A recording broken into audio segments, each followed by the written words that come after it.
जयंती बहन जी एक वरिष्ठ राजयोग शिक्षिका तथा आध्यात्मिक नेता हैं। आपका जन्म भारत में हुआ और पढ़ाई लंदन में हुई। 19 साल की आयु से आपने ईश्वरीय जीवन बिताना आरंभ किया। 21 साल की आयु में अपने जीवन को ईश्वरीय सेवार्थ समर्पित किया। आपने विश्व भर में भ्रमण कर आध्यात्मिक प्रवचन तथा ईश्वरीय संदेश दिया है। आप यूरोप के ब्रह्मा कुमारी ईश्वरीय विश्वविद्यालय की शाखाओं की निर्देशिका हैं। वर्तमान समय हम किस वातावरण में हैं, इसका आधार हमारे पूर्वजन्मों के कर्मों पर है।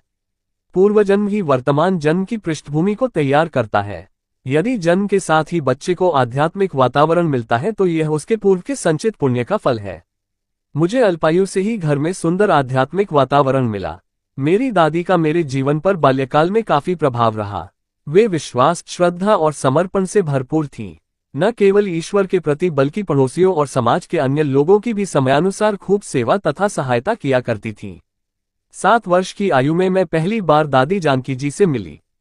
पूना में दादी जी हमारे घर आई थीं और मेरे दादाजी तथा दादी जी को ब्रह्मा कुमारी संस्था की शिक्षाओं से अवगत करा रही थीं। मैं सुन नहीं रही थी, कमरे में से केवल उन्हें देख रही थी और उनकी उपस्थिति का अनुभव कर रही थी। मेरा 8वां जन्मदिन पूना सेवा केंद्र पर मनाया गया, इसलिए मैं मानती हूं कि भाग्यदायिनी स्थिति के नजदीक आने के लिए मैंने वर्तमान जन्म में कोई पुरुषार्थ नहीं किया, बल्कि मेरे पूर्वजन्म के संचित कर्मों ने ही मुझे 2 फरिश्ता रूप अभिभावक प्रदान किए। उनमें से एक है ब्रह्मा बाबा और दूसरी है दादी जानकी जी। ब्रह्मा बाबा को मैंने अपने उस जन्मदिन के कुछ दिनों बाद देखा। वे मुझे आध्यात्मिक पिता नजर आए। उनका व्यक्तित्व किसी राजा जैसा लगा। पहले तो मैं थोड़ा डरी, परंतु जब नजदीक आकर उन्होंने मेरा आलिंगन किया और एक दादाजी की तरह प्यार दिया तो मैं उनसे समीपता का एहसास करने लगी। उन्होंने मुझे जो कहा वह याद नहीं, परंतु उस मुलाकात का असर बड़ा गहरा हुआ। सन 1957 में मैं पहली बार लंदन गई। मैंने भारत में दादी जानकी जी से राजयोग का अभ्यास करना सीख लिया था। मुझे बताया गया था कि परमात्मा पिता का रूप ज्योतिर्बिंदु स्वरूप है। मैंने इस बात पर सहज ही विश्वास कर लिया। लौकिक माता जी ने तो भारत में पूरा ही ईश्वरीय ज्ञान सीख लिया था और वे प्रतिदिन उसके अभ्यास में लगी रहती थी। जब मैं पीछे मुड़कर जीवन की उन घड़ियों की ओर निहारती हूँ तो माताजी की ईश्वरीय लगन, अनुशासन, साहस और अभ्यास के प्रति दृढ़ता सहज स्मृति में आती है। सुबह 4 बजे वे उठ जाती थीं और मुझे भी अपने साथ राजयोग के अभ्यास के लिए प्रेरित करती थी। मैं उनको प्रसन्न करने के लिए उनका साथ देती थी। वे बाबा को भोग लगाते समय भी मुझे साथ में बैठा लेती थी। इससे मुझे लगता था कि भगवान हमारे जीवन में भी और घर में भी है। हम जो भी खाते हैं वह सब भगवान से ही प्राप्त हुआ है। भोग लगाते समय मेरी मानसिकता का दिव्य पहलू जाग जाता था। मैं केवल ब्रह्मा बाबा को ही नहीं बल्कि शिव बाबा को भी बुद्धि रूपी नेत्र से देखती थी। भोग लग जाने के बाद माताजी मुझसे अनुभव पूछती थी। मैंने जो देखा और समझा होता था उसका वर्णन कर देती थी। माताजी उन्हीं बातों से प्रेरणा ग्रहण कर लेती थी। रात के समय माताजी मुझे पुनः योग में बैठने के लिए कहती थी और मुरली पढ़कर सुनाया करती थी। मेरी हिंदी इतनी अच्छी नहीं थी, इसलिए मैं उसे पूरा और बहुत अच्छी तरह तो नहीं समझ पाती थी, लेकिन सुनकर बड़ी शांति का अनुभव होता था। जैसे जैसे मेरी पढ़ाई आगे बढ़ती गई, मैं अपने चारों ओर के संसार के बारे में जानने में रुचि लेने लगी। जब 12 वर्ष की हुई तो मैंने माताजी के समक्ष यह इच्छा प्रकट की कि मैं रात्रि को 9 बजे राजयोग करने के बजाय समाचार देखना चाहूंगी। मम्मी ने राजयोग अभ्यास के लिए मेरे साथ जोर जबरदस्ती नहीं की। वे जानती थी कि जो ज्ञान का बीज इसमें पड़ा है वह अविनाशी है। सन 1964 में मैं वापस भारत लौटी। मुंबई में उस समय बहुत तेज बरसात हो रही थी। हवाई अड्डे से शहर की तरफ जाते हुए मैंने देखा कि बहुत सी झोपड़ियां जो प्लाई आदि से बनी थी क्षतिग्रस्त हो गई थी और कई लोग उन्हें जैसे तैसे बचाने में लगे हुए थे। गरीबी के उन असहनीय दृश्यों को देखने के बाद अगले दिन हम पूना के लिए रवाना हुए।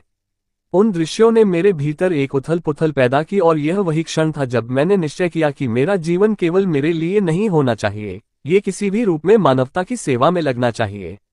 मुझे पता नहीं था कि किस प्रकार की सेवा मैं कर सकती हूँ, परंतु इतना निश्चित हो गया कि अपने सुख के लिए जीने के बजाय मैं कुछ दूसरा अवश्य करूंगी। इस भारत यात्रा के दौरान मैं मम्मा से मिली, जो कि सारी मानव जाति की आध्यात्मिक माँ है।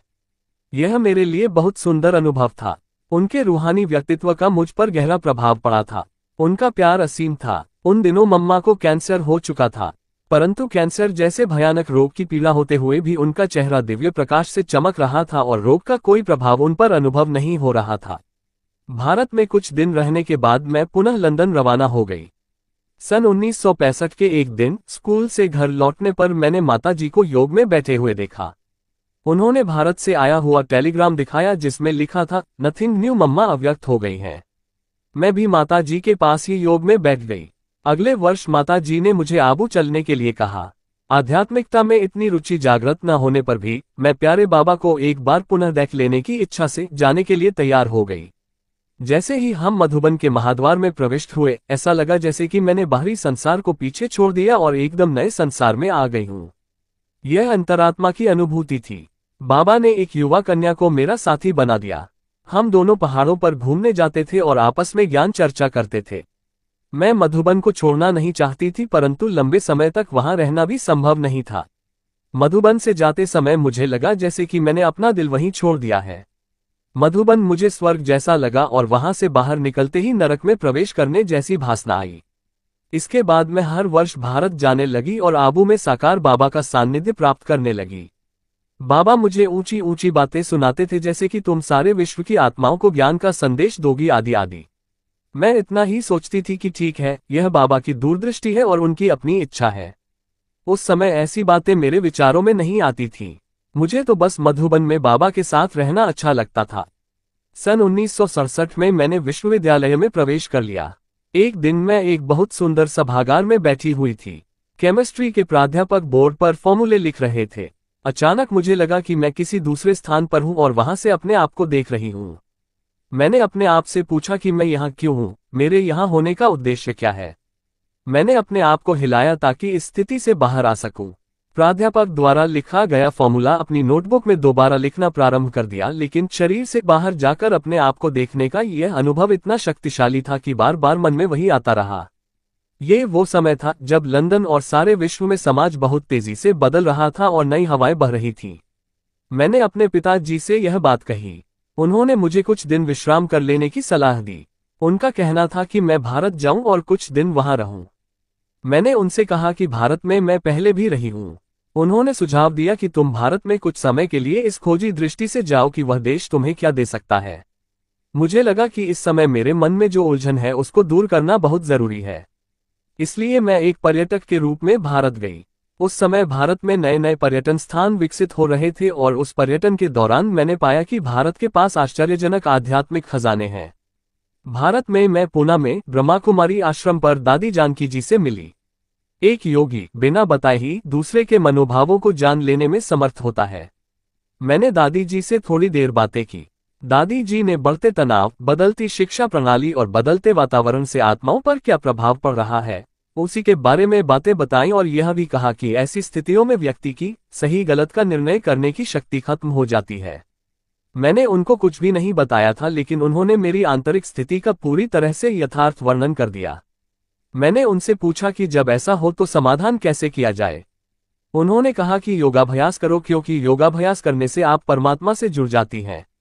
उनका प्रभाव आप पर पड़ने लगता है, जिस कारण अन्य सभी प्रभावों से मन मुक्त हो जाता है। मैंने कहा कि मैं सीखना चाहती हूँ। फिर उन्होंने मुझे ईश्वरीय ज्ञान का पहला पाठ सुनाया। क्वेश्चन: जब आप कोर्स ले रही थी उस समय का क्या अनुभव था? आंसर: ईश्वरीय ज्ञान का पहला पाठ एक अद्भुत चाबी है। पहले पाठ को पढ़ते ही मालूम पड़ जाता है कि हमारे अंदर क्या चल रहा है, कैसे मन, बुद्धि और संस्कार मिल करके हमारे से कर्म अथवा विकर्म कराते हैं। यही तो मैं जानना चाहती थी और यह भी मेरा महान सौभाग्य है कि मैंने जिस दरवाजे को पहली बार खटखटाया वह इतना समर्थ निकला कि उसने आवश्यकता के अनुसार मुझे समझ प्रदान कर दी। मैं घर जाकर भी उन बातों के चिंतन में रही। मुझे लगा कि मेरे दिल और दिमाग में एक प्रकाश कौंध गया है जो दिन के साथ साथ रात में भी मुझे प्रकाशित करता रहता है। मैं जागृत स्थिति में थी, सावधान थी और उस प्रकाश का अनुभव कर रही थी। यह मेरी बड़ी शक्तिशाली आत्मिक अवस्था थी। अगला पाठ सुनने के लिए मैं बहुत उत्सुक थी, जिसमें मुझे बहुत ही सरल तरीके से परमात्मा का परिचय दिया गया। मेरे सभी प्रश्नों का उत्तर दिया गया। इस कारण मुझे परमात्मा के साथ गहन संबंध का अनुभव हुआ। जिससे मेरा प्यार है और जिससे मेरा संबंध है, उस सत्ता के नजदीक लौटने का अनुभव हुआ। ईश्वरीय प्रेम का अनुभव मुझे ऊपर उठाने लगा। उस दिन के बाद मैंने अपने जीवन के लिए नए निर्णय निर्धारित किए। जीवन परिवर्तन हो गया और लगा कि मैं उड़ रही हूँ। क्वेश्चन: आप समर्पित कैसे हुई? आंसर: 6 सप्ताह में मैंने निर्णय कर लिया कि यही मेरा जीवन है। मैंने दादी जानकी जी को अपना निर्णय सुनाया। उन्होंने कहा कि तुम जो कुछ भी महसूस कर रही हो वो एक पत्र में लिखकर साकार बाबा को बताओ। मैंने जिगरी पत्र लिखा कि बाबा, जो ही मैंने इस ज्ञान को समझा और कुछ सप्ताह अभ्यास किया तो मेरे जीवन में पूर्ण परिवर्तन आ गया है। मैं ऐसा ही जीवन चाहती हूँ।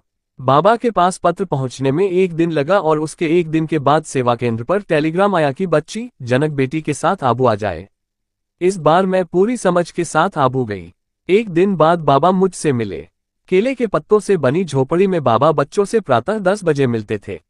वे 92 वर्ष के थे परंतु बिना सहारे के बैठे थे। उनकी आंखों में चमक थी। वे पूर्ण चुस्त और जागरूक अवस्था में थे। बाबा ने पूछा, बच्ची तुम क्या करना चाहती हो? मैंने कहा, बाबा मैं समर्पित होना चाहती हूँ।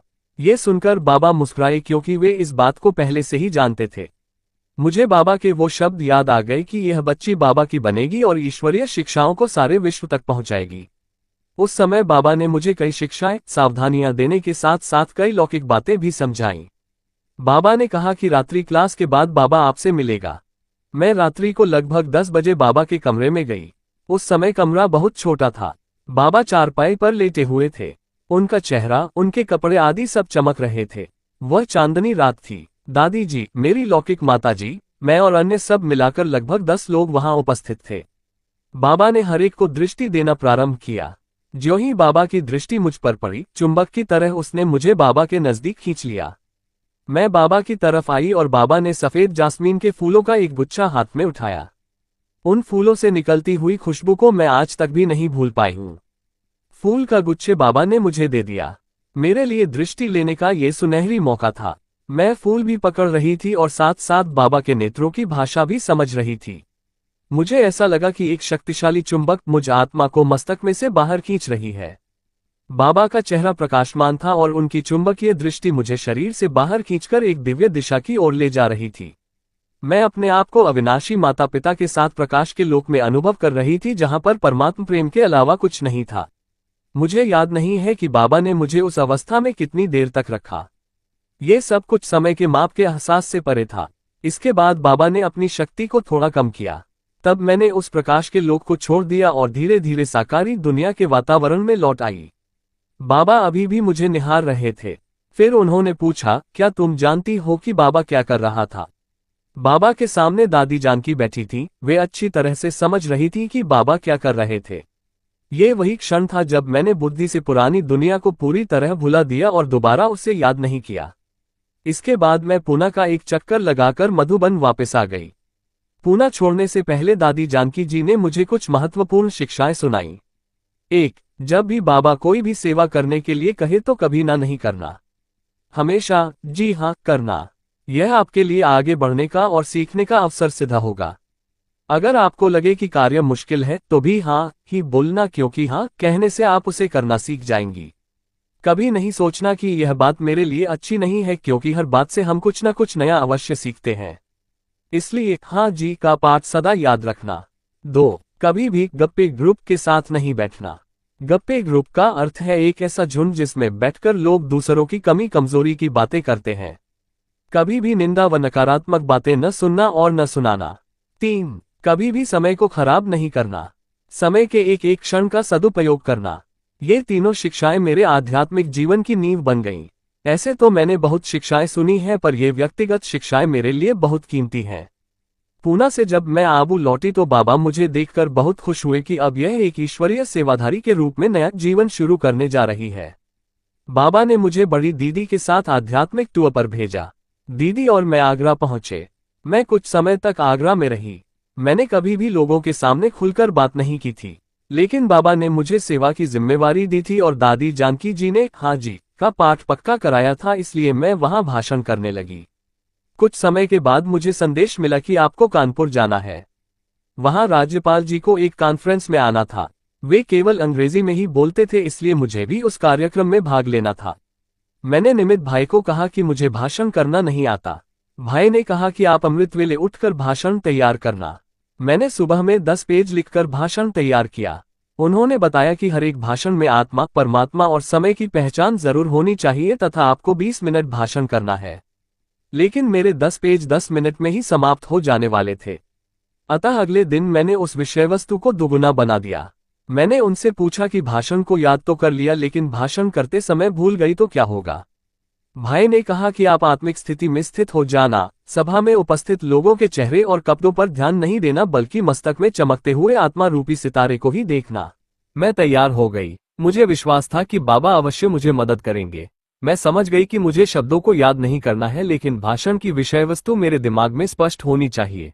कार्यक्रम में पहुंचकर मैंने सभी को आत्मा की दृष्टि से देखने का अभ्यास प्रारंभ किया और अपने भाषण को गति के साथ प्रस्तुत किया क्योंकि मुझे डर था कि मैं कहीं भूल न जाऊं। मुझे नहीं मालूम कि लोगों पर उसका क्या असर रहा, पर जब हम लौटने लगे तो राज्यपाल महोदय ने कहा कि आपने जो कुछ कहा वो बहुत अच्छा था, बहुत उपयोगी था, धन्यवाद। ये सुनकर मैंने अपने अंदर झांका और महसूस किया कि यह भाषण मेरे इस जन्म के अभ्यास व अनुभव का फल नहीं है बल्कि संस्कार रूप में संचित पूर्वजन्म का अनुभव समय अनुसार प्रकट हो गया है। कुछ समय बाद बाबा ने साकार देह का त्याग कर दिया लेकिन मुझे अंदर पक्का विश्वास था कि शिव बाबा अब भी हमारे साथ हैं और मैंने अपना जीवन उन्हीं को समर्पित किया है। मैं अपने समर्पित जीवन के प्रति पूर्ण प्रतिबद्ध रही। दादी जानकी तथा अव्यक्त बापदादा की प्रेरणा अनुसार मैं लंदन आ गई। उस समय लंदन में कोई सेंटर नहीं था। सन 1971 में भारत से एक आध्यात्मिक दल का लंदन आना हुआ। वे हमारे घर में ठहरे। 1 महीने तक प्रवचन और प्रदर्शनी के कार्यक्रम चलते रहे। इसके बहुत सुंदर परिणाम निकले। कुछ लोग तैयार हुए जिन्होंने निश्चित किया कि लंदन में सेवा केंद्र अवश्य खुलना चाहिए। इस प्रकार अक्टूबर 1971 में लंदन में सेवा केंद्र शुरू हो गया। इसके बाद सन 1974 में मुझे बताया गया कि दादी जानकी जी लंदन आ रही हैं और मुझे उनका सहयोगी बनकर के रहना है। आज्ञाकारी बनकर मैंने इसे स्वीकार कर लिया और तब से मैं दादी जानकी जी के साथ रह रही हूँ।